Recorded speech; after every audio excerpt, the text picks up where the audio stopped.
A digitalização não vai aumentar a eficiência, a digitalização não vai melhorar nada se eu não tiver maior foco, maior informação e maior rapidez na minha tomada de decisão. Isto sim é que vai trazer a diferença.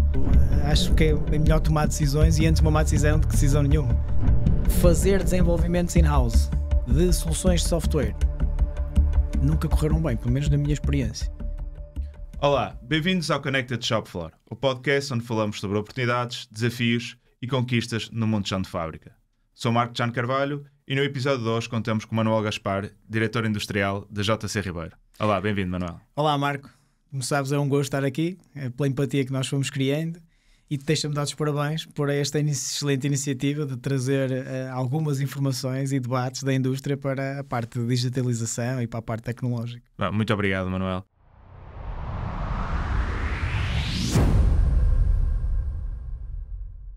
Olha, deixa-me fazer-te uma pergunta. O que é que tu achas que é mais desafiante? Surfar as ondas da Nazaré ou gerir uma fábrica? Eu diria que é algo similar. Ou seja, se nós pensarmos bem em ambas as situações, temos a parte da preparação, planeamento, a organização e a coragem. Portanto, e nas duas vertentes, preparação sim, porque numa tens de ter uma preparação física, na outra tens de ter uma preparação de conhecimento, de procurar estudos, procurares informação, procurares uma forma de poderes de implementar depois aquilo que achas que tem que ser implementado em determinada organização. Planeamento é fundamental, quer num sítio e no outro. Tens de ter jet skis de um lado, no outro tens de montar uma equipa, tens de planear, tens de perceber quais são os elementos que vão trabalhar contigo e como é que vais dispor as pedras para capturar o melhor que cada um vai ter. Isso vai demorar algum tempo, mas tens de ter isso planeado.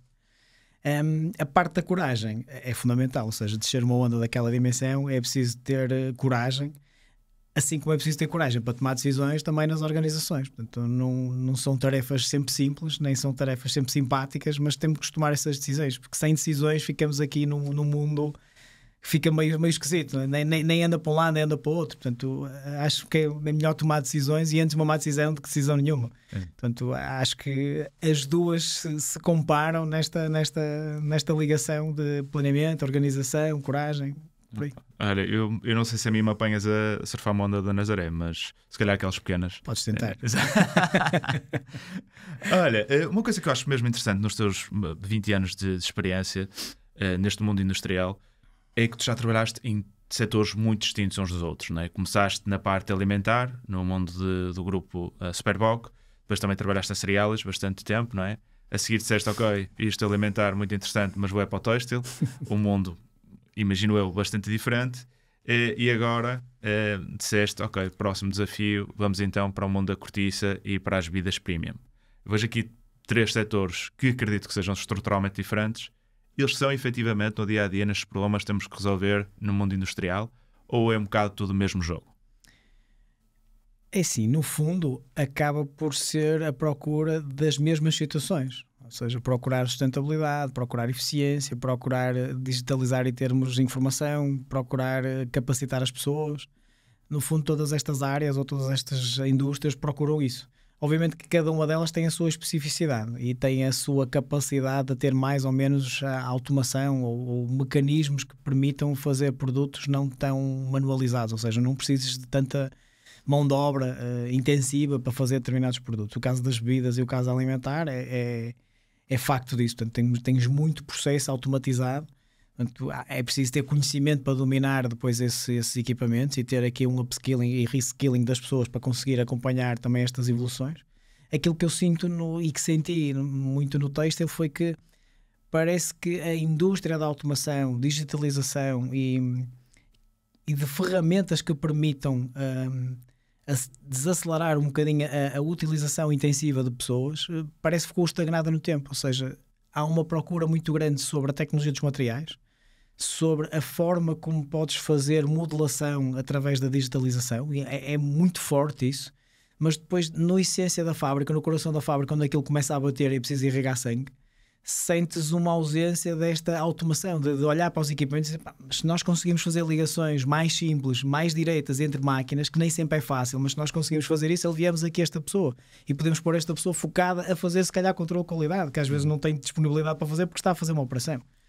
E na área da cortiça, pelo menos nesta área onde eu estou, nisto de mercado de rolhas capsuladas, Sinto também isso, ou seja, há uma procura e há uma atenção muito grande para o detalhe, para o requinte, para o tipo de produto em si. A indústria em si também tem vindo a crescer, mas comparativamente com indústrias como a alimentar e as bebidas, há um gap muito grande deste tema de automatismos, digitalização, integrações, interoperabilidade.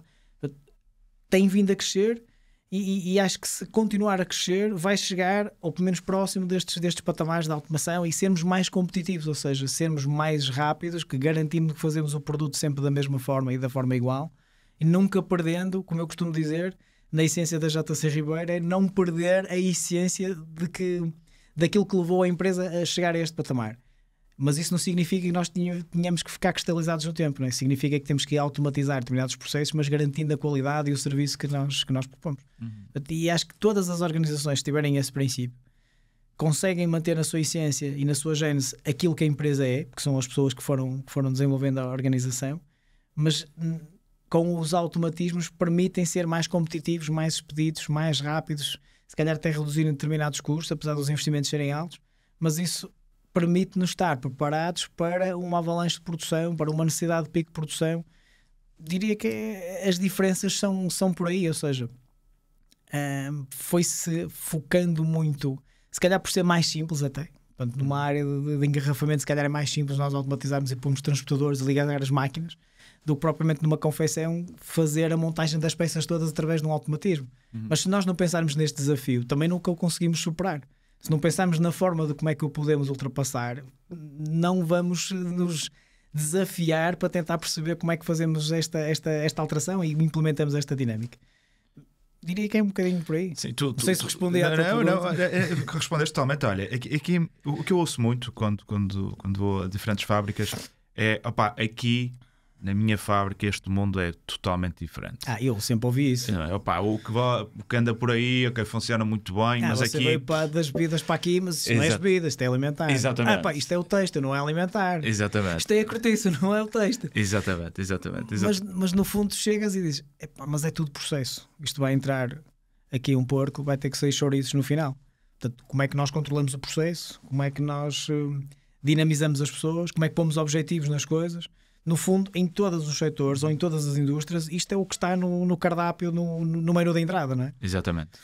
Ou seja, não tens medo agora de ir para outra indústria qualquer diferente, as ferramentas que tens vindo a adquirir vão certamente ajudar-te nessa outra indústria. Medo não, mas tenho que ter a tal coragem que te falei inicialmente, e a primeira coragem que tive foi quando saí da Superboc. Portanto, sair da Superboc foi um marco para mim, porque apesar de eu ter vários processos de aprendizagem e de crescimento dentro da própria organização, passando por diferentes funções, o sair para uma outra organização pôs-me mesmo à prova. E esse foi um desafio que eu pus a mim próprio. Se eu conseguia fazer determinadas coisas que fiz na organização anterior, numa organização que ninguém me conhecia, não sabe quem é o Manuel Gaspar, portanto não tem nenhum histórico, não sabe quem é aquele indivíduo, que vai ter que criar e construir quase do zero, quer a sua pessoa dentro da organização, deixando lá o seu footprint, quer a nível de gestão das pessoas, gestão dos processos, gestão dos projetos, a integração na própria organização. Tudo isso fez com que me ajudasse também a crescer. E o sair a primeira vez deu uma coragem de, se tiver que sair, eu confio em mim próprio, sei qual é a minha capacidade, portanto, se tiver que acontecer, acontece, e há de acontecer, porque há de haver de certeza um propósito para acontecer. Sim. E fazendo um bocadinho a zoom out e olhando aqui para Portugal, o nosso cantinho que tanto gostamos, no meio da Europa, no meio do mundo, como é que te sentes que nós estamos aqui posicionados a nível de competitividade, de capacidade de responder, crescer a nossa indústria? Achas que isto, o caminho é crescimento ou é irmos cada vez ficando menos industrializados? Marcos, isso é uma boa pergunta. Porque se nós olharmos, e como eu costumo dizer, se olharmos para o copo meio vazio, ficamos todos deprimidos, não é? Porque nós, aqui em Portugal especificamente, somos um país pequeno, mas que tem grandes empresas, mas nós não vivemos só das grandes empresas. Aliás, nós não vivemos das grandes empresas, nós vivemos das PMEs. As PMEs é que sustentam grande parte do volume que nós temos da industrialização em Portugal, no meu ponto de vista e no meu entender. Olhando para a globalização com o copo meio vazio, estamos perdidos, estamos aqui no deserto, não é? Portanto, nós não conseguimos chegar a lá nenhum, e olhando só para o nosso mercado é curto, somos 10 milhões, portanto não dá para muito mais. Olhando para o copo meio cheio, eu acho que temos um potencial incrível, temos bons produtos, temos qualidade, temos serviço, somos um país onde as empresas são as empresas onde tem pessoas do desenrasque, que fazem qualquer coisa para conseguir satisfazer o cliente. E se assim é, abrindo os horizontes, nós conseguimos dar resposta ao mundo. Então, acho que sim, acho que estamos preparados para. Temos é que deixar ter aquela mentalidade do coitadinho, não é? Que às vezes temos muito esta mentalidade portuguesa do coitadinho, e eu acho que nós não temos de ter essa mentalidade, temos de ter coragem, mais uma vez, e ir para a frente de batalha, e perceber que há coisas que vão correr bem, há coisas que vão correr mal. Obviamente que isto tem sempre impacto em custo, não é? Tem que ser sempre bem medido qual é o esforço que eu tenho que ir ou para a Espanha ou para outro país qualquer, mas tem sempre uma oportunidade, porque olhando para a globalização eu consigo ir buscar muito mais informação, não é? Ou seja, eu consigo ter mais tecnologia, mais acesso a determinadas informações do que se olhar só mesmo para o meu país ou para o meu bloco. Eu diria que estamos preparados, sim. Se é fácil proteger-nos ou não face às outras empresas que são mais competitivas e mais aguerridas e que não estão muito preocupadas com temas de legislação, por exemplo, questões laborais e questões de sustentabilidade, eu diria que aí acho que estamos preparados para dar resposta, mas nós não nos conseguimos proteger porque não somos protecionistas, não é? É sim um contrassenso, mas eu diria que a globalização é fundamental e é super importante. Eu gosto de olhar para o copo meio cheio, e com isso conseguimos adquirir muito mais conhecimento, muito mais aprendizagem, conseguimos criar networking mesmo com empresas do mesmo ramo, fazer consórcios, fazer ligações, fazer conversas e aprender quais são as melhores práticas e as boas práticas que cada um faz em diferentes regiões do globo, não é? Sim. Isso é muito interessante para tu conseguires ter experiência e aprendizagem. Porque se olhares só para o teu negócio, olhares para o teu único espaço onde estás a trabalhar, começas a ficar cristalizado, no meu entender, e deixas de ter aquela capacidade de, mas porquê é que eu faço isto todos os dias? Há alguma forma diferente de eu fazer, mas podes olhar para a janela do lado e dizer, mas o gajo faz aquilo de forma diferente, é até mais rápido que eu, e tem qualidade. Deixa-me perceber como é que ele faz isto. Se eu consigo fazer, se calhar não vou fazer igual, mas vou fazer um processo um bocadinho diferente e vou conseguir acelerar e vou conseguir entregar melhor e vou ter mais argumentos e mais ferramentas para poder fazer o meu trabalho. Portanto, eu gosto de olhar para a globalização nesse sentido. Mas a Europa, com esta pressão que está a meter sobre as empresas, naturalmente, até no mundo têxtil, que conheces muito bem, há o grande desafio de conseguirmos monitorizar a pegada ecológica à peça, não é? Que é muito difícil de conseguir fazer isso. Isso acredito que crie muitos custos à organização para o conseguir fazer, e depois não nos leva a que as empresas comecem a comprar noutros países em que possa ser mais barato e que não tenha esses custos impostos. Nesse ponto, acho que sinto que está a haver algum retrocesso em comprar produtos em determinados países que não têm as coisas organizadas, que não têm bem a legislação, não está bem assente, que não se preocupam com o clima social, que não se preocupam com as pessoas, que não se preocupam com a sustentabilidade.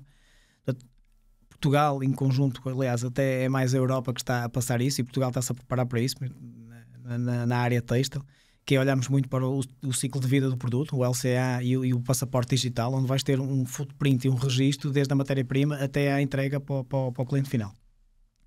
O cliente final, se está preocupado com isto ou não, eu diria que sim, em alguns casos. Outros é mais para pôr um like no Instagram e dizer, pá, comprei uma peça altamente sustentável, custou-me um valor, mas da minha consciência estou agradado porque fiz uma coisa positiva. Exato. Mas acho que nós não procuramos isso. Nós, como consumidores, eu vou a uma loja, compro uma roupa, não vou ver a etiqueta. Exato. Portanto, não vou ver se aquilo... Portanto, acho que a preocupação tem que vir de quem me entrega o produto.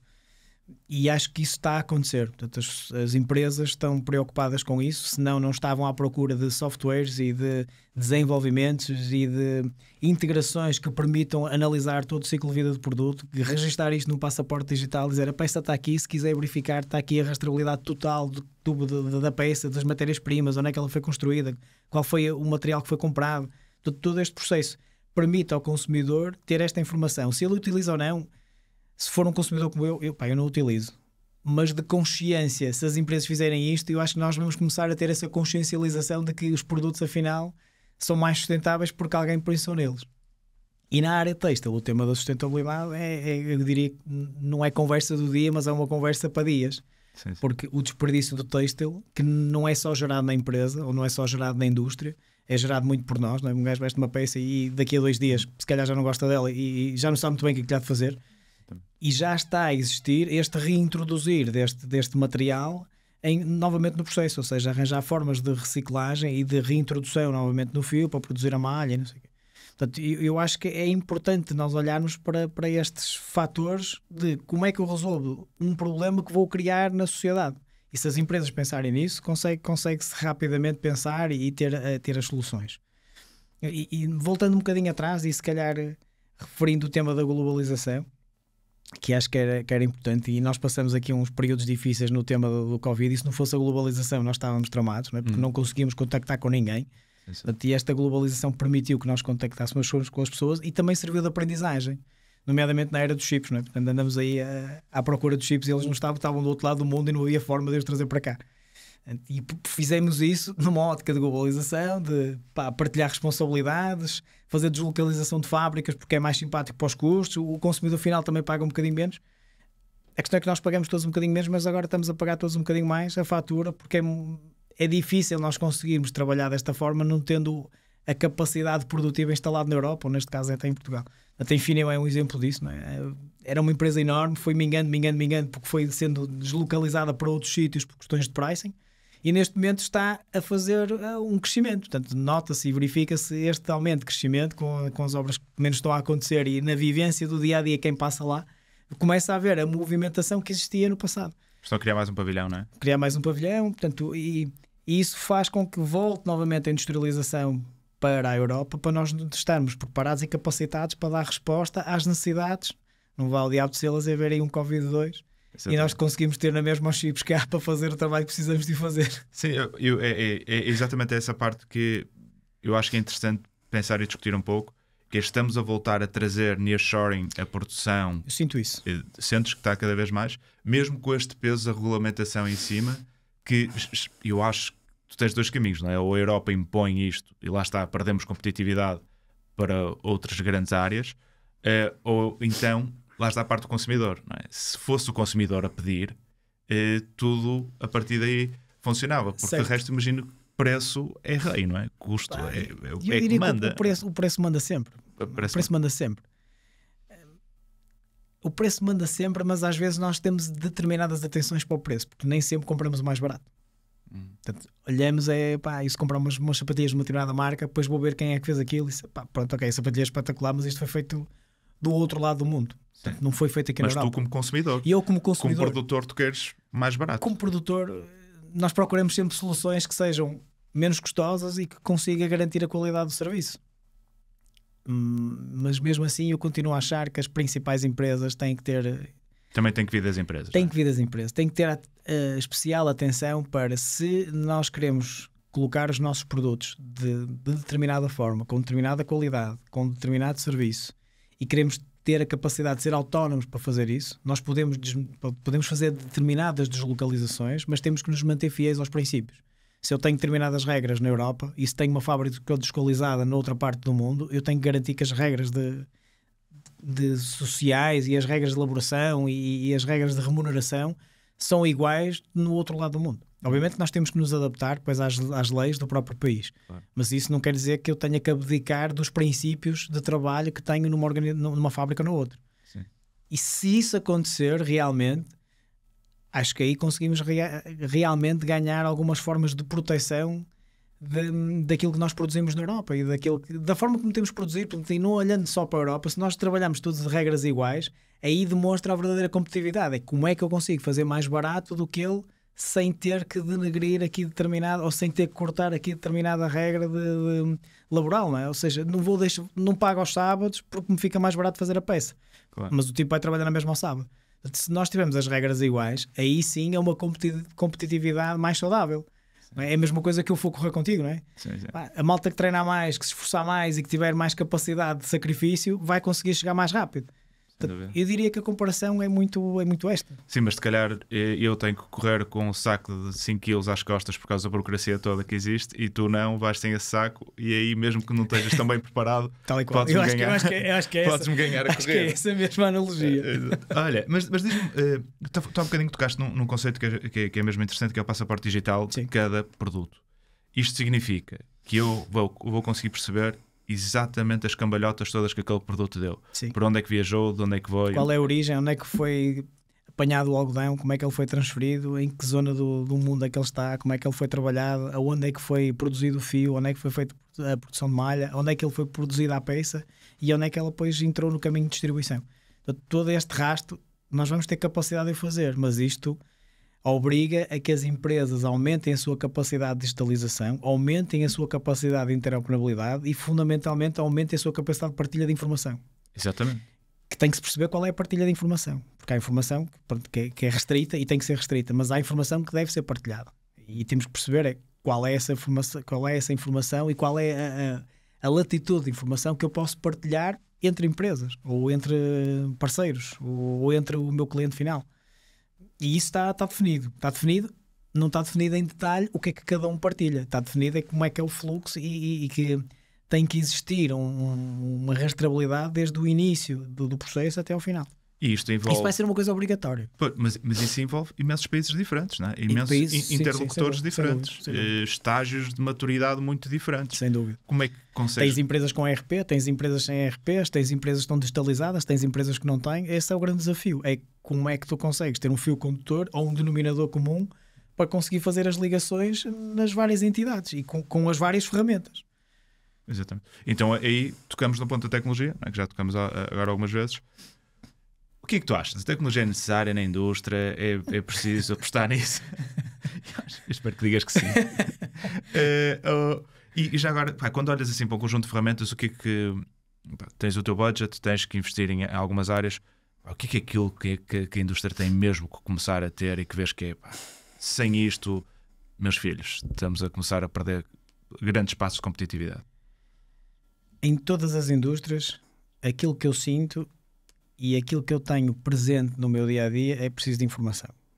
Não só os dados, mas preciso que estes dados sejam trabalhados e que me traduzam em informação para tomar decisões e perceber no já e no agora como é que eu consigo atuar. E mediante estas informações depois projetar determinados horizontes e determinados projetos e determinados investimentos.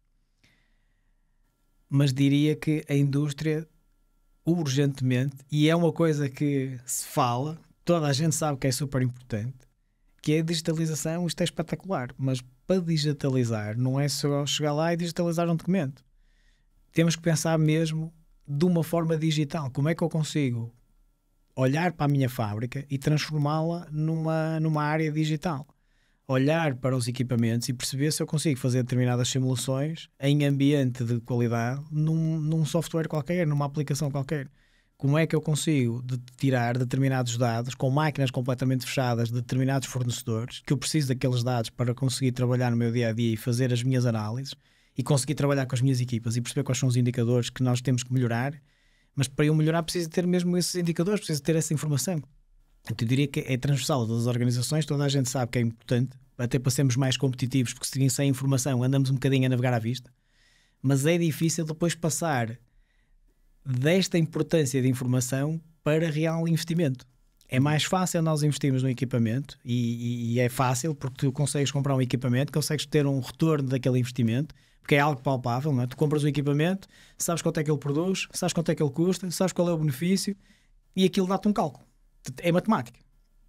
Em tudo o que é digitalização, que é super importante, toda a gente diz, vamos lá e não sei o quê, isto é mesmo importante, vamos ter mais dados, vamos ter mais assertivos a tomar decisões, vamos ser mais rápidos, mais expedidos, conseguimos ter aquilo no momento. Mas qual é o retorno? Exato. Show me the money, não é? Como é que eu consigo traduzir isto em euros? E nós dizemos, mas o OS crescer 1%, 2%, traduzindo isto para os custos e não sei o quê, estamos a falar em 1.000 euros, 2.000 euros por cada ponto percentual e estamos a falar assim em números à la caprina, não é? Porque nem sequer estamos aqui a fazer contas. Está bem, mas isto é um se. Não há nada real. Não há nada que ponha aquilo a produzir que eu daqui a 15 dias chego lá e digo, afinal vocês têm razão, a máquina realmente, aquilo como não é uma máquina, é mais difícil tu poderes conquistar se não houver uma visão global do todo para essa mesma necessidade. Mas a própria falta de dados, porque isto é quase um jogo de galinha e ovo, não é? A própria falta de dados não te possibilita calcular esse retorno de investimento, porque também não sabes exatamente muito bem o impacto que a eficiência tem no teu PNL, nos teus custos. Que efetivamente existe uma correlação, sabes disso de uma forma teórica, mas não é possível fazer.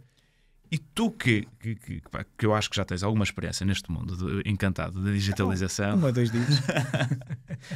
Olha, como é que se começa isto? Imagina, eu não tenho nada. Tenho papel, etc. Falo na digitalização, pá, altamente, temas sexys, como tu disseste. E agora, dia 1, vou começar a trabalhar nisto. O foco-me em quê? Olha, vou-te passar a experiência prática de como é que isto começou num determinado projeto na digitalização. Portanto, foram 7 anos. 7 anos. 7 anos.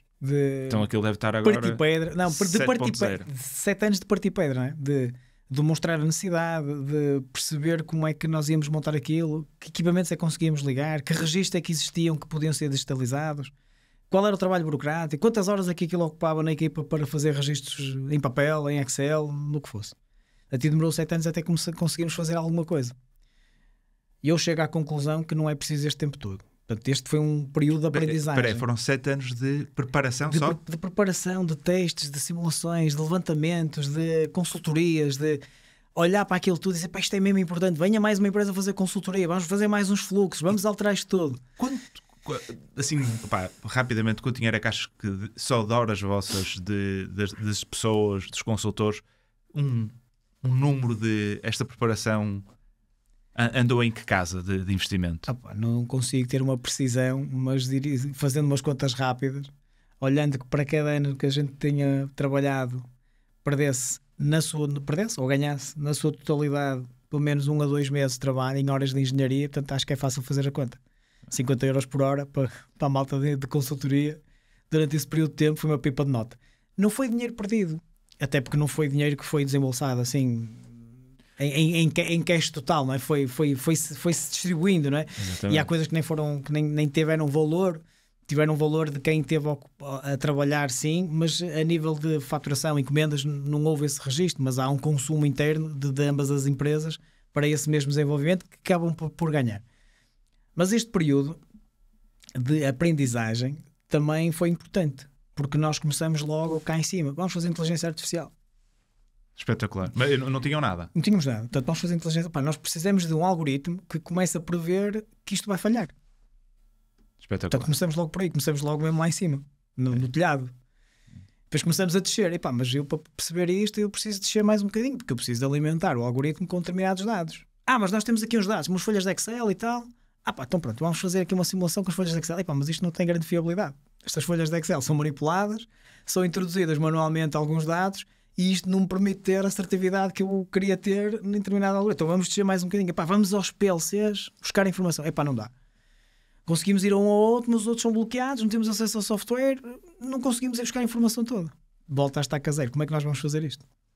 Temos que arranjar soluções, começa a aparecer as soluções IoT, não é? Aquelas caixinhas maravilhosas de conseguir replicar aqui alguns sinais. E foi por aí que nós fomos também criando essa aprendizagem, perceber como é que nós íamos buscando alguma informação, procurando alguma informação, capturando alguma informação dos equipamentos com ambientes mais fechados, porque é patenteado pelo fornecedor. Nós não conseguimos manipular, nem queremos, nós só queremos fazer a aquisição de determinados dados específicos. Isso foi uma grande aprendizagem que nós tivemos. Aquilo que eu resumo desta aprendizagem toda é façam pequenos pilotos, em pequenos ensaios, testem, validem, demonstrem o conceito, mas uma coisa importante é validar que aquilo consegue tirar dinheiro. Portanto, ao naquele piloto, fazer um cálculo 1 semana, 2 semanas pode não ser suficiente, tem que se definir depois qual é a quantificação do tempo, dependendo da indústria, do negócio ou do equipamento, mas quantificar quanto é que realmente nós conseguimos recuperar se tivermos mais atenção, porque a digitalização permite-me ter mais atenção ao equipamento. A digitalização não vai aumentar a eficiência, a digitalização não vai melhorar nada se eu não tiver maior foco, maior informação e maior rapidez na minha tomada de decisão. Isto sim é que vai trazer a diferença.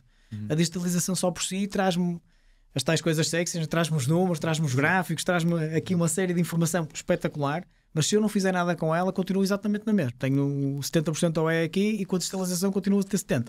Sim. Tenho que atuar nesta informação. Peso-me todos os dias, sei que estou gordo, mas não vou correr, não vou treinar. Mas ainda tens a mochila, ainda tens a mochila às costas. Ainda tenho a mochila da Europa. Mas olha, dentro disto, tu dizes, vamos fazer um piloto. E agora imagino-te, estás lá, eu quero fazer um piloto. Vou começar à procura de empresas para fazer um piloto. Parece-me 7, 8, o mercado fala sobre várias coisas diferentes. Como é que eu começo a selecionar? Como é que eu começo a focar-me? Como é que eu consigo arrancar? Faço logo um piloto, faço 5 em paralelo. Isto vai-me criar entropia, tenho que me focar. Como é que geres? Agora vamos Acho que mesmo para o piloto tens de focar.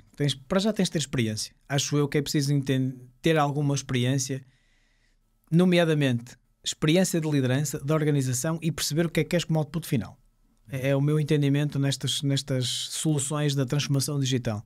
Se não souberes concretamente aquilo que queres e se não tiveres consciência daquilo que queres ter como output final, isto vai andar ali a marinar e não vai chegar a conclusão nenhuma. O objetivo número 1 é liderança do projeto, objetivo output final, qual é o entregável que aquilo tem que mudar.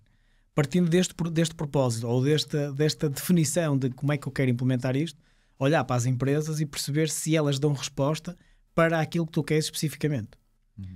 Porque há umas que são muito abrangentes, quase que ficam embebidas dentro de um ERP. Nós não queremos fazer um piloto com isto.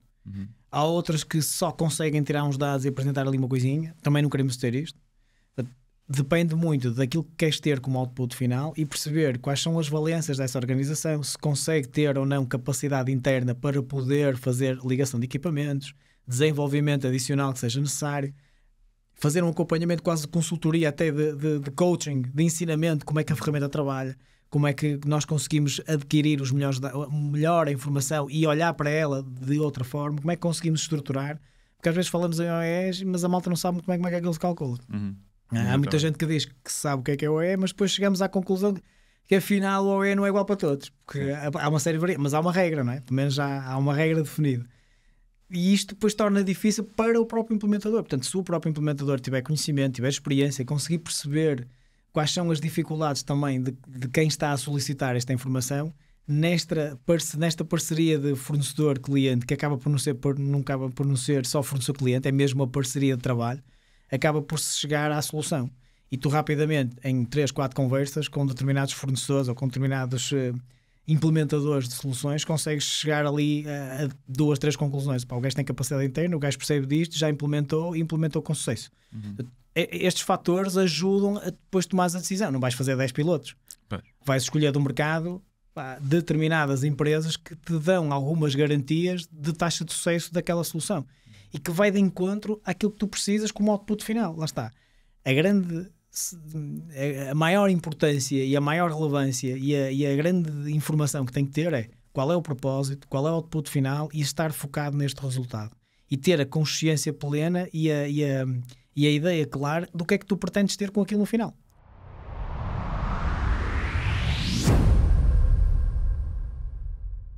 Tu tiraste o curso de Engenharia de Eletrotecnia, que não é tão importante como o de Mecânica, mas é igualmente interessante. A questão é que a mecânica sem eletrónica não funciona, mas pronto. Pronto, já não vamos conseguir continuar a conversa. E tiveste sempre muito especializado nesta parte da indústria, foste crescendo na parte da manutenção das infraestruturas. Por isso, eu imagino que a tua tendência, quando começas com estas brincadeiras, é tu meteres as mãos na massa e começares a desenvolver alguma solução e quereres ter o teu POC, se calhar, feito por ti, não é? E como é que tu aconselhas as empresas? Achas que é esse o caminho? Vamos, olha, comecem a brincar, façam vocês as soluções, cresçam, comecem a desenvolver as vossas ferramentas, ou vai ao mercado, vê o que é que há no mercado e usa essa solução internamente e não comeces um caminho diferente? Mais uma vez, pela experiência.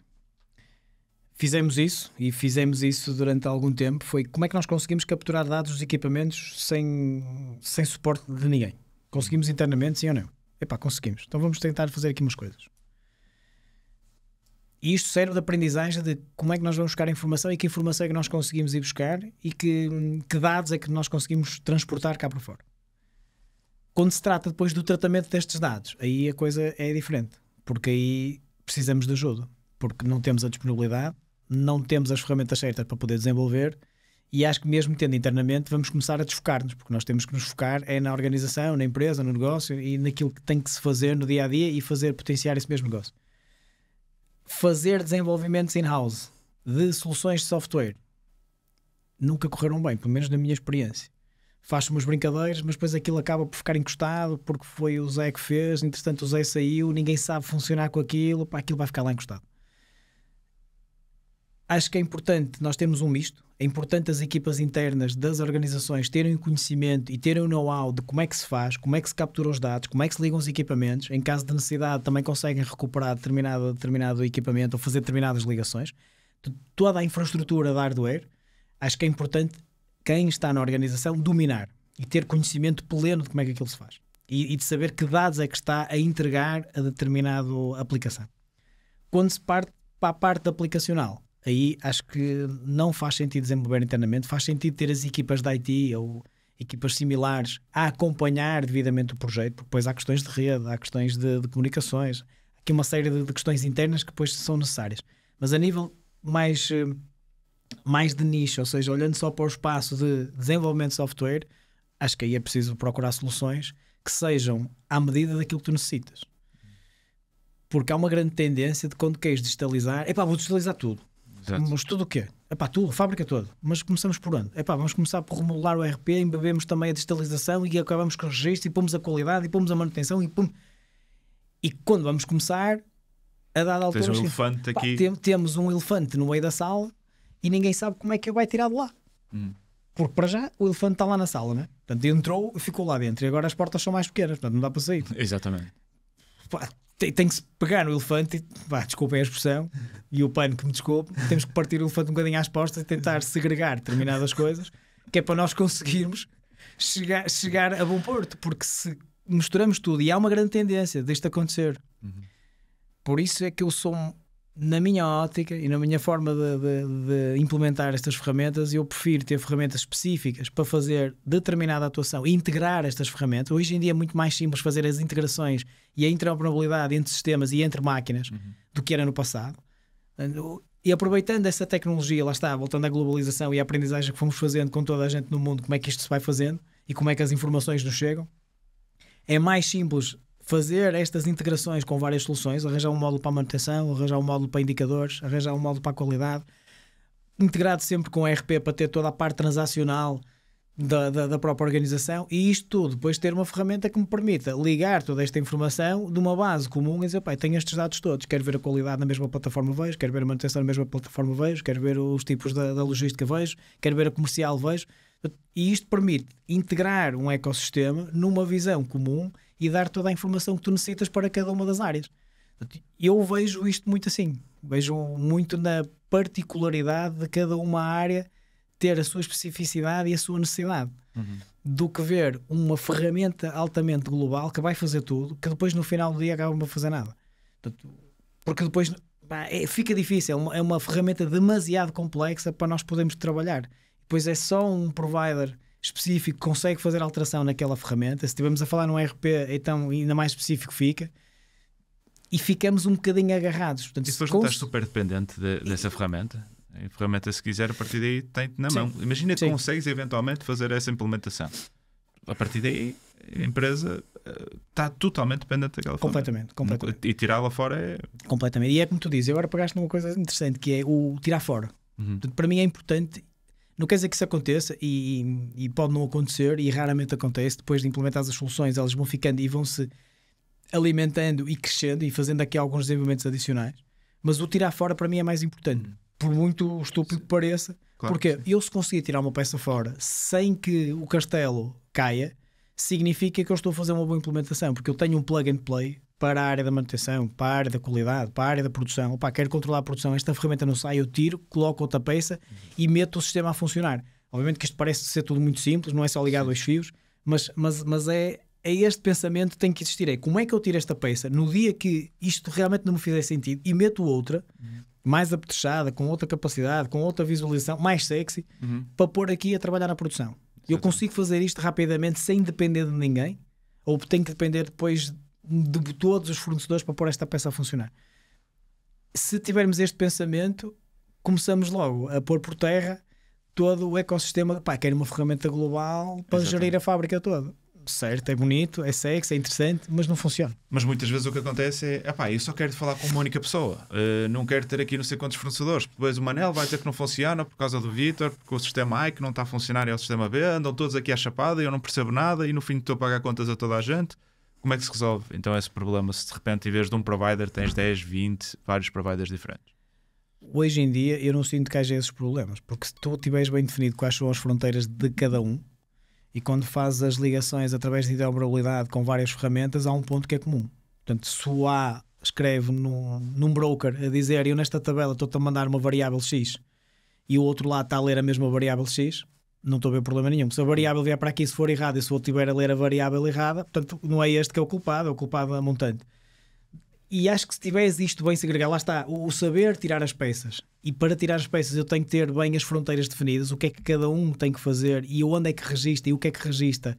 E a documentação assente nisto é fundamental, que é a solução A tem esta documentação, tem esta ferramenta, tem estas tabelas e registra esta informação de acordo com esta estrutura de dados, e esta estrutura de dados vai alimentar uma outra ferramenta. No limite, crias um consórcio e dizes: opa, vais ficar a tomar conta de tudo, apesar das empresas não serem tuas, és tu que vais gerir, porque eu só vou falar contigo. Portanto, vais-te entender com os outros. Há outra forma de fazer isso, também pode ser. Mais cara, não é? Pode ser um bocadinho mais cara, mas se realmente, pá, só quero falar com uma pessoa. Sim, sim. Acho que pode ser essa a solução. Mas também não é preciso ter esse medo de... E eu não tenho esse medo, e acho que nós não devemos ter esse medo, porque as empresas foram selecionadas por nós, percebemos quais são as capacidades de cada uma delas, percebemos qual é o grau, ou o alto ou o baixo grau de resposta que essa empresa possa dar. Se é um baixo grau de resposta, certeza que não está no projeto. Se é uma boa resposta que dá de qualidade de serviço, de solução, de atenção, de conhecimento, de experiência, tu aí consegues ter facilmente uma boa ligação com todos os partners, até porque estás a falar sempre em áreas diferentes. O responsável da manutenção não quer falar, se calhar, digo eu, com a solução do tipo que implementou a solução para a produção. Quer falar com o tipo da solução da manutenção e perceber que os dados dele estão bem. O tipo da logística quer olhar para a ferramenta dele. Portanto, e aí sim focamos um bocadinho na atenção do detalhe da nossa ferramenta, que depois vai se ligar com uma ferramenta global. Portanto, nós não temos que estar dispersos das outras ferramentas, mas se tiveres esta atenção, se tiveres este grau de detalhe para cada um dos blocos, e se tiveres os owners de cada um dos processos a sentirem-se realmente como owners daquele processo e a saberem realmente o que é que querem como output final e saberem realmente o que é que esperam ter com aquela ferramenta, eu acho que é meio caminho andado para teres um grau de sucesso muito elevado. E lá está, tem muito que ver com a liderança nestes projetos. Não é digitalizar papel, é pensar de forma digital no negócio, na estrutura, no processo, no controle do mesmo. Como é que nós montamos isto? Fazer um plano inicial, perceber quais são as dores e em cima das dores atuar com determinadas ferramentas, porque nem tudo faz sentido digitalizar. Às vezes estamos a digitalizar uma coisa que é altamente complexa, que depois o resultado são menos uns minutos a pôr num documento. Temos a perceber aqui a balança do custo-benefício e o impacto que eu tenho em massificação destes dados e como é que eu os trato para conseguir ter realmente informação que me seja útil e razoável para tomar as tais decisões, para ter a tal coragem para tomar a decisão. Claro. Olha, mas diz-me uma coisa, tu falas aqui com imensa experiência, já fizeste vários projetos, não só de digitalização, não é? De incorporação de máquinas, novos pavilhões, criar equipas de trabalho.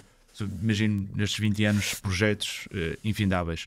Correram sempre todos altamente, foi sempre tudo ótimo. Qual é que é o maior flop? Conta-me aí, desvenda-me aí, qual é que foi aí um que correu, desgraça. Confesso que ao ouvir-te a falar assim não me estou a recordar nenhum. Não acredito. Nunca tiveste assim que tiro no pé que isto foi? De certeza que tive, mas a pensar assim de forma rápida não me recordo nenhum que tenha tido esse impacto. E o facto de não me recordar leva-me a pensar que rapidamente encontrei soluções para corrigir. Portanto, tu podes ter dado um tiro no pé e perceber e não era bem este o caminho, mas também tens de ter o pragmatismo e perceber, não era este o caminho, mas também não vou pôr mais já agora. Porque o grande problema dos projetos às vezes correrem mal e é muito à custa do já agora, não é? Já que estamos a mexer nesta instalação, vamos aproveitar e meter aqui mais 2 equipamentos. Ou já que estamos a mexer nisto, vamos aproveitar e ligar aqui mais umas coisas. Vamos aproveitar e pôr mais uma parede abaixo. Vamos fazer mais não sei o quê. Porque quando dás conta, estás a construir o tal elefante que depois não tem por onde sair. Mais uma vez, o foco naquilo que tu pretendes fazer e no caderno de encargos que estás a definir para determinado projeto é fundamental. E seguir esse guião. Obviamente que no meio desse guião vão acontecer coisas erradas. Porque o tubo ia passar no tal lado esquerdo, isso aconteceu. Os tubos iam passar do lado da parede e passaram do outro lado. Qual é que é a implicação disso? A implicação disso foi ter que trabalhar no fim de semana com equipas de 24 horas para corrigir essas mesmas tubagens, não é? Portanto, teve um impacto de custos. Porquê que não podia estar do outro lado? Pá, porque não dava, depois não havia uma máquina que não cabia lá. Portanto, a máquina estava a chegar e eu tirei medidas e isto ficou do lado errado. Pá, pronto, um gajo sua e diz assim: epá, eu agora tenho uma de duas formas. Para já vou ter que resolver. E a segunda forma é, não sei muito bem como é que eu vou explicar que me enganei a fazer isto, vai ter um custo. Pronto, pá, é assumir. Mas E assumes isso ou começas a arranjar uma telenovela enorme? Tem que se assumir. Assumir, pôr o braço no ar, pá, fui eu que fiz, isto não estava previsto, pá, eu fiz isto de forma errada, estou aqui para assumir o erro. Isso já me aconteceu várias vezes, aconteceu-me em marcações até de embalagens. Fui eu que fiz o carimbo, fui eu que fiz a programação daquela informação, mandei para as máquinas, pá, validei de uma forma normal, ou seja, olhar para o produto, pá, está a marcar, está tudo direitinho, a data de validade é esta, e não sei o quê. Pá, alguma coisa aconteceu e fui eu, porque mandei uma segunda mensagem sem me aperceber. E esta segunda mensagem tinha a data de validade errada. E já estávamos a produzir. Entretanto, pá, em autocontrolo, a malta não se foi apercebendo, porque era uma mudança de um caractere. A das páginas tantas, parei a produção e tivemos que refazer aquilo tudo para depois voltar a produzir. Pá, comuniquei de imediato a quem de direito, a dizer, pá, meti água, isto aconteceu, estou aqui para assumir as responsabilidades. Entretanto, já trabalhei com a equipa, já dei isto, a encomenda já está pronta, já está tudo alterado. Pá, mas temos este custo, temos este impacto. Mas ainda apanhaste dentro de portas. Ainda apanhamos dentro de portas. Portanto, mas o facto de nós assumirmos os erros também nos dá uma capacidade de andarmos de cabeça erguida e dizer, pá, fui eu que meti, mas também só falha quem faz, meu. Porque se eu não fizesse, se eu não tivesse nada para fazer, isto é como um lápis afiado e o lápis rombudo, não é? A malta gosta de ter um lápis todo afiadinho, todo direitinho, em cima da secretária. Pá, o meu lápis é espetacular. Eu prefiro ter o lápis rombudo. É sinal que eu estive ali a escrever, estive a desgastá-lo, estive a fazer pensamentos, estive a tentar procurar soluções. Pá, não é o lápis mais bonito, mas é o lápis que se calhar tem mais experiência. É isso mesmo. Mas por acaso, estás-me a falar em lápis direitinhos, etc. E há uma coisa que eu acho muito interessante, pá, principalmente alguém, tu agora neste momento estás na parte mais da direção industrial, mas fizeste este percurso também muito ligado à manutenção e à parte mais... mais técnica, exatamente, mais trabalho pesado, estar ali, não é? Óleo, máquinas, paredes, tubagens, e tu tens o escritório que quase que dá para fazer uma operação lá de coração aberto, porque está impecavelmente arrumado. Ou seja, quem entra no teu escritório, a sensação é, pá, das duas cinco, ou ele é totalmente organizado ou não faz nada. Eu acho que é esse. É a segunda, não é? É a segunda, não faz nada.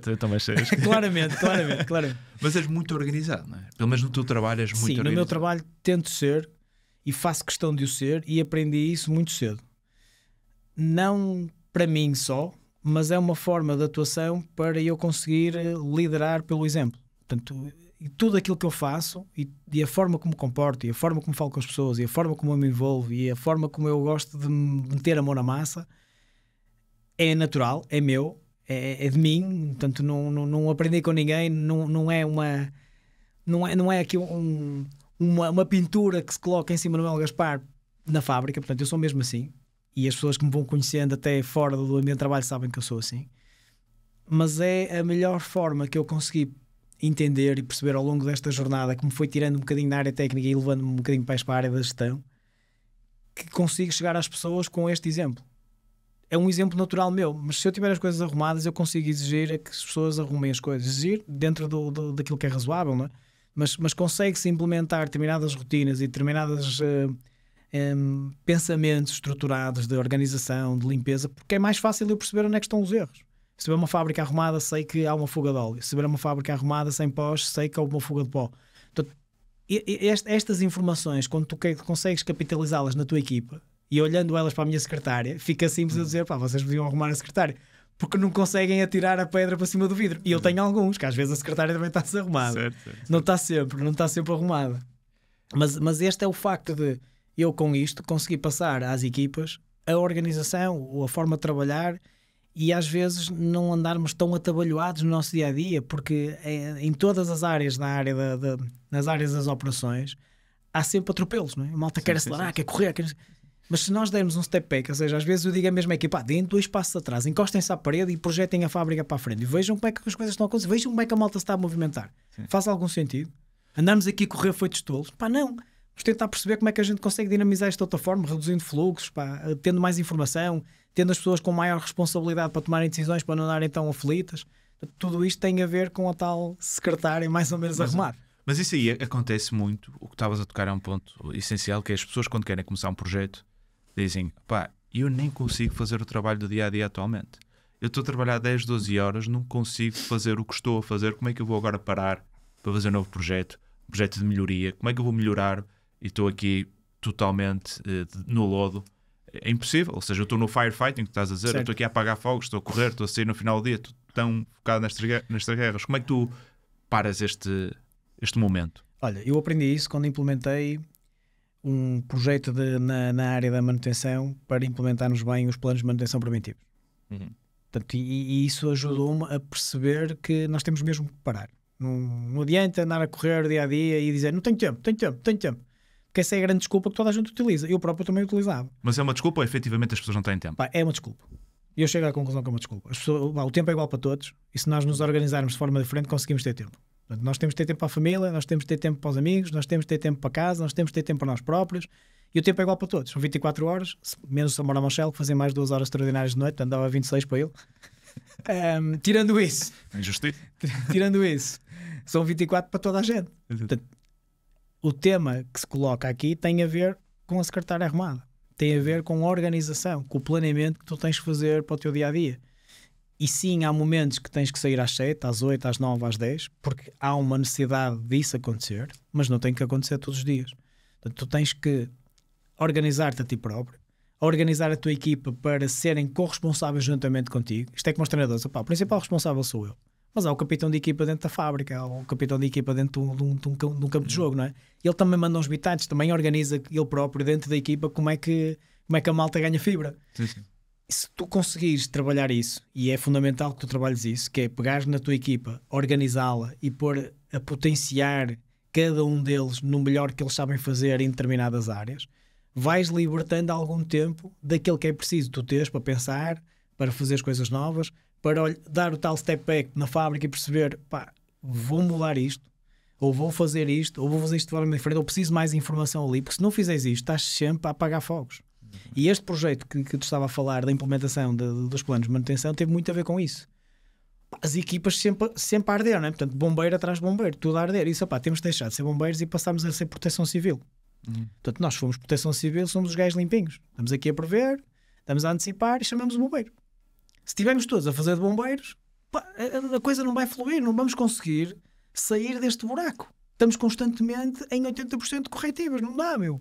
Não pode ser. Custos incontrolados. 80% corretivas quando tu querias trazer mais preventivas. Claro. Ou seja, ser mais queria preventivo. fazer exatamente o contrário, que é 70% preventivo e o resto corretivo, para tu teres uma maior assertividade, um maior controle dos equipamentos e saber aquilo que te espera. Obviamente não vais acertar, mas pelo menos tens uma previsão de quando é que aquilo pode falhar. Mas já agora, só uma pequena questão. O ponto maior de falha não é quando nós intervencionamos? Às vezes não é melhor deixar que o raio de equipamento arrebente, porque se eu for lá mexer, a probabilidade dele arrebentar é maior porque eu estive lá a mexer. Depende. Uma resposta espetacular. Claro, obrigado. Então, próxima pergunta. Estavas à espera de outra. Esta é melhor que me ocorre. Depende. E depende porquê? Porque olhando na ótica não só da manutenção, olhando numa ótica transversal às operações, tu tens de ter criticidade disseminada na tua organização. Tu não podes ir com o mesmo foco de atenção a todos os equipamentos. Portanto, se vais intervencionar naquele equipamento ou se te queres deixá-lo partir, é porque aquele é um equipamento que não é tão importante para a tua produção. Por se é realmente um equipamento importante, tu vais lá mexer. E isso não é sinónimo que ele vá falhar a seguir. Não sei que carro é que tens, mas ele não deve falhar, sempre vais à oficina. Portanto, vais fazer uma revisão e ele quando vem impecável. Portanto, não tem aqui grande problema. Portanto, a atenção que tu dás aos equipamentos não é sinónimo direito de que ele vá falhar no dia seguinte. Pode acontecer. E às vezes acontece. Mas podem ser coincidências. O facto de tu levares o equipamento até partir é uma tomada de decisão, é porque é um equipamento com uma criticidade C e deixas andar, não é um equipamento crítico, em meia hora, qualquer coisa desse género, tens o problema resolvido e deixas andar até partir. Há outros que não. Se estivermos a falar num forno, se estivermos a falar numa prensa, que são equipamentos críticos para determinados negócios, tu não vais deixar aquilo andar até partir, porque o custo é comprar um novo e não há budget para fazer aquilo. Portanto, tens que ir mantendo e tens que ir monitorizando, voltando outra vez à digitalização, não é? Tens que ir monitorizando e perceber que ele vai entrar em modo de falha por vibração, por temperaturas, por demasiados ruídos, alguma incidência por demasiado consumo energético. Portanto, há ali algumas incidências que te vão começar a dar um alerta a dizer aquilo vai dar asneira. Portanto, se calhar vou atuar ou vou tomar uma decisão de fazer uma inspeção mais apertada, não é? E nessa inspeção vou determinar ou vou perceber que vou ter mesmo que atuar. Portanto, nem sempre é sinónimo de que a coisa vai falhar. Certo, certo. Olha, falando aqui, tu falaste-me sobre aquela um bocado de educação, de teres a mesa arrumada, falaste também sobre o tempo para a família. Sei que tens 2 filhos, um já com 20 anos, por isso deve ser muito próximo da tua idade. Tens o Gonçalo e o Guilherme, não é? Sim. E tens 20 e 16 anos. Isto também aplica-se da mesma maneira, ou seja, consegues em casa por lead by example e as coisas funcionam? Ou Pá, a minha mulher não está a ouvir, Pá, não sei, Pá, se calhar não, como és tu, não é? Mas em casa, curiosamente, as coisas não funcionam tão bem como eu gostaria. Então. Pá, nem sempre consigo liderar por exemplo. Também eu às vezes deixo as coisas desarrumadas. E isso também não é sinónimo para conseguir passar o exemplo para os meus filhos. Mas sim, mas faço muitas coisas pelo exemplo, pá. A forma de trato com as pessoas, a integridade, pá, toda a educação que aprendi com os meus pais e que os meus pais foram enraizando no meu ADN, vou transmitindo aos meus filhos. E acho que a principal ferramenta que eu lhes vou passando é, pá, capacidade de trabalho, esforço, dedicação, serem coerentes com as tomadas de decisão e terem essa consciência da tomada de responsabilidade quando fazem coisas bem e quando fazem coisas mal. E acho que esse é fundamental, é nós sermos íntegros naquilo que fazemos. E, pá, se fizemos asneira, levantamos o braço, e, pá, fiz asneira, tem consequências, sim, vamos assumi-las e caminhamos para a frente. Era aquilo que eu te dizia quando estávamos aqui em off. Não tirava nada da minha vida até à idade que eu tenho 47 anos e não tirava nada. Portanto, houve momentos que disse, pá, tirava este bloco porque acho que não fazia sentido. Se que voltava atrás. Hoje, à data de hoje, e com fruto das experiências que vou tendo, não tirava nenhum bloco da minha vida porque me levou para determinados caminhos ou porque não me proporcionou determinadas coisas, porque foi todo esse caminho que me levou até hoje. Portanto, a experiência que eu tenho, a forma como eu sou, os amigos que tenho, a família que tenho, todo o caminho que fiz, e com coisas boas e coisas más e coisas que me arrependo, mas que não as tirava na mesma porque fizeram parte de todo esse crescimento. Toda essa aprendizagem fez-me chegar até aqui, não é? Pá, eu fui tirar o meu curso, a trabalhar e a estudar, podia ter tirado o meu curso, mal acabei a escola. Mas não, quis ter uma aprendizagem, quis perceber como é que as coisas faziam e fui trabalhar e trabalhava à noite e trabalhava em turnos e estudava. Casei, com 24 anos ainda estava a estudar, o Gonçalo nasceu e ainda estava a estudar. Tudo isto foi uma vivência que te dá ferramentas e te dá uma resiliência, que é uma palavra sexy, toda a gente fala nela. Exatamente. Mas eu acho que a malta não entende muito bem. Mas a resiliência é isso, é teres a capacidade de superares a ti próprio, voltares a erguer e dizer, ok, caí, vou voltar a erguer, caí, voltei a erguer. E conseguir construir sempre com os teus propósitos. Ou seja, teres aqui uma série de milestones, uma série de visões, e dizer, pá, eu quero chegar ali. E não sei como é que vou chegar lá. Aliás, eu dizia à minha mulher, pá, eu tenho que chegar a diretor antes dos 30. Não sei como é que vou lá chegar, pá, mas eu acho que vou conseguir. Portanto, vamos lá trabalhar nisto e não sei o quê. Mas não era por ego. Sim, era porque, pá, eu vou ter maior capacidade de decisão. Sou eu que posso tomar determinadas decisões e isso vai-me trazer mais responsabilidade. Eu quero isso. Sim. Vai-te realizar. Vai-me realizar, vai-me deixar mais... Com mais peso naquilo que eu sinto, mas vai-me deixar mais feliz, porque eu quero ter essa responsabilidade. Claro. Portanto, e isso foi o que me proporcionou, o que me vai proporcionando o meu crescimento, não é? Portanto, as formações que eu vou tirando e aquilo que eu vou querendo aprender não é para ter no currículo, é porque, pá, eu tenho necessidade de saber um bocadinho mais sobre aquilo. Quando estivermos a falar de financeiro, pá, eu consigo dar ali umas cartas, pode não saber tudo, mas estou a perceber. Estou no mesmo jogo. E recentemente, quer dizer, há mais ou menos 2 anos, acabaste um MBA também. Sim. Ou seja, não paraste ainda esse percurso, não é? Não, e este ano já andei aqui a sondar se fazia mostrada gestão de empresas. A sério? Já é o próximo desafio em cima da mesa? Sim. E no meio disto, eu sei que tu és um entusiasta do desporto, não é? O desporto para ti alinha-te os chakras todos, não é? O surf, um deles, não é? Sim, que é sem dúvida. Um que nós partilhamos. Sim. Isto aqui, da vida pessoal, profissional, não é? Este andar para trás e para a frente. Há aqui no desporto algumas histórias que tu tenhas e que depois te pensas, pá, olha, aprendi alguma coisa nestes episódios. Eu sei que há uns de surf que são engraçados. Tenho um episódio, não foi propriamente no mar, mas tem alguns no mar, mas este que realmente me deu um bocadinho mais de experiência e de consciência de que o já e agora nem sempre tem que ser assim. foi este episódio que eu te vou contar. Pá, eu fui surfar, era um pai 6h30 da manhã para Matosinhos, como habitualmente ia. Portanto, eu ia surfar todos os dias de manhã cedíssimo, às vezes, muitas vezes sozinho para a praia, pá, sem ninguém. Era aquilo que mais prazer me dava, porque não tinha ninguém, era o silêncio, era eu, o mar. Mais nada. Independentemente de haver ondas, nem era isso que me preocupava, era o contacto e aquela energia que eu conseguia ter logo no início da manhã. Bem, fui surfar e não sei o quê, e quando venho de surfar, isto umas 8 menos 20, mais ou menos, impecável, vamos trabalhar. Impecável, e não sei o quê, cheio de energia, começo a olhar para o carro e diz, fogo, parece que deixei o vidro aberto. E pá, mas não pode ser, eu não posso ter deixado o vidro aberto, é estupidez, ainda precisa o vidro de trás. Pá, não pode ser. Começo-me a aproximar, começo a ver cacos no chão e disse, fui assaltado. Aquilo na altura... Começa-me a cair tudo, não é? Fui assaltado, começo a pensar, bem, eu tinha os computadores, tinha discos de backup, tinha desenhos, tinha lá dentro e tinha as minhas cuecas, portanto... tinha tudo lá dentro, não é? Portanto, tinha a minha roupa toda. Pá, chego ao carro fechado, não é? E eu disse, pá, nem sei se hei de abrir o carro, se não hei de abrir o carro, vou chamar a polícia, mas não tenho telefone, que gamaram-me também o telefone. Pá, como é que eu vou fazer, meu? Pá, aquilo em frente ao edifício transparente, não é? Como é que é possível me saltarem o carro, roubarem-me tudo aqui dentro? E desapareceu o material todo. Pá, entretanto, contactos, minha mulher, a polícia, não sei o quê. Pá, pus uma coisa na consciência, eu vou ter que recuperar isto. Pronto, a minha mulher foi trabalhar e eu fui resolver as coisas e não sei o quê. Entretanto, naquele dia, pá, já não fui trabalhar, né? E comecei a pôr umas nuvens na minha cabeça e eu, pá, isto vai ser o já e agora. E eu vou ter que resolver este tema hoje, isto vai ficar resolvido hoje. Então meti-me no carro, comecei a falar com os dealers e com os arrumadores e não sei o quê. Pá, roubaram material, vocês estão aqui e tal, conhecem o gajo e tal, não sei o quê. Foi não sei o quê. Pá, fui para os bairros, não é? Fui para os bairros, andar ali grande confusão, ia sendo sol saltado de segunda vez e não sei o quê. Isto, 3h30 da manhã estou a chegar a casa. 3h30 da manhã? Sim, pá, isto foi o dia todo na loucura, não é? A minha mulher não sabia de mim e não sei o quê. Porquê? Porque queria recuperar a informação que eu tinha nos computadores, tinha lá as fotografias dos meus filhos, tinha os projetos de coisas que estava a desenvolver. Pá, aquilo estava-me a doer na alma, precisamente porque eu não tinha a informação. Eu não queria saber dos bens materiais, eu queria, não era as cuecas, mas a informação que estava dentro do computador, porque era realmente fundamental para mim. Por isso é que eu andava desesperado no já e agora, e tem que acontecer.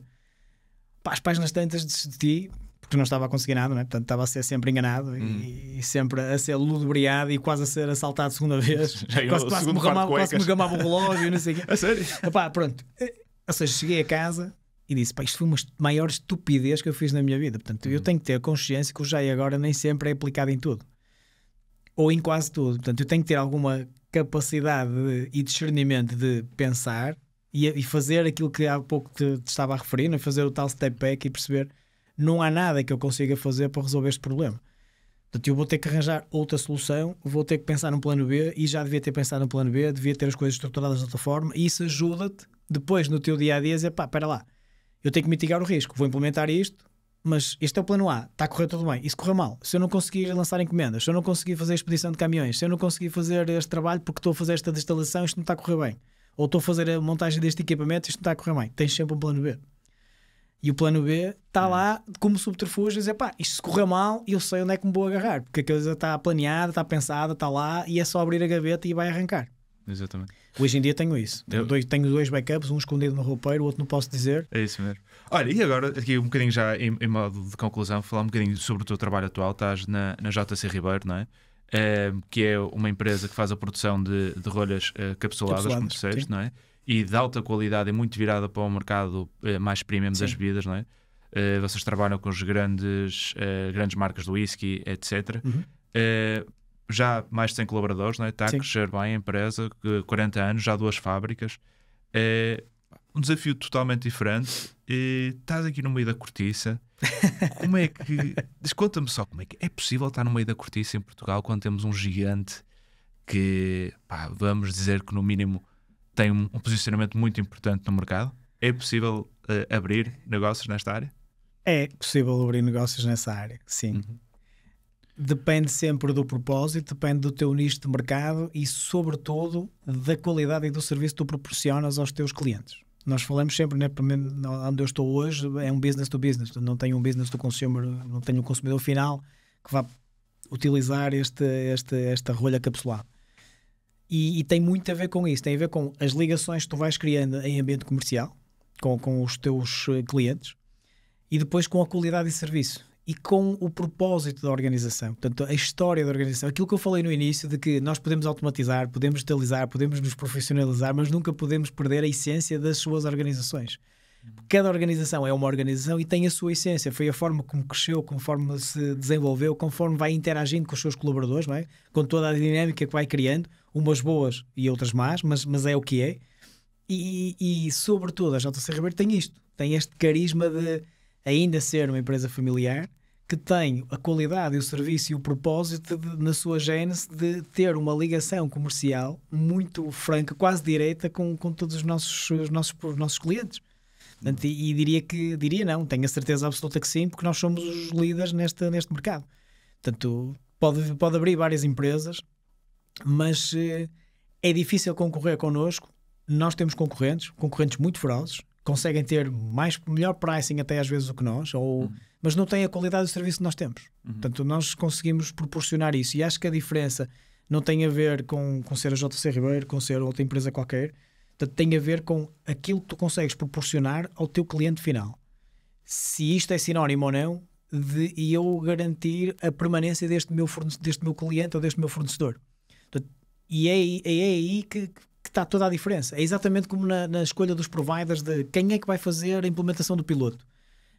Tem que haver uma ligação empática, tem que haver uma ligação comercial, sem dúvida nenhuma, isso faz a diferença, mas depois tem a ver muito com capacidade, qualidade, serviço, experiência, e referências.